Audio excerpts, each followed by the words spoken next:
Well, opponents of planning to be a parent must be stoked as hell right now, as this election's crop of potential GOP nominees cannot get off Planned Parenthood's dick. Most recently, Dr. Ben Carson, has rebooted this old classic, that Planned Parenthood founder Margaret Sanger created the organization to commit racial genocide against America's black population. Roll the tape. And one of the reasons that you find most of their clinics in black neighborhoods is so that you can find a way to control that population. First of all, Carson's statement about the majority of Planned Parenthoods being located in black neighborhoods could be true if you ignore the fact that less than 5% of Planned Parenthood clinics are located in neighborhoods where more than a third of the population is black, which means it's not true.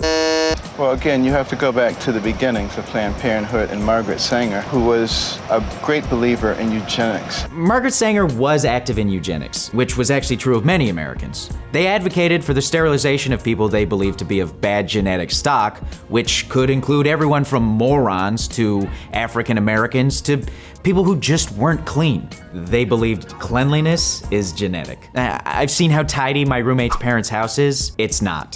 So eugenics, not good. But Sanger wrote that she wanted African Americans to have access to birth control, just the same as she wanted all women to have access to birth control, so they could plan for parenthood. And her original Harlem clinic had the approval of NAACP founder W.E.B. Du Bois and was staffed entirely by African Americans. Plus, Sanger couldn't have founded Planned Parenthood to encourage black women to have abortions because Planned Parenthood didn't actually perform their first abortion until 3 years after Sanger's death. On top of that, Margaret Sanger herself was anti-abortion.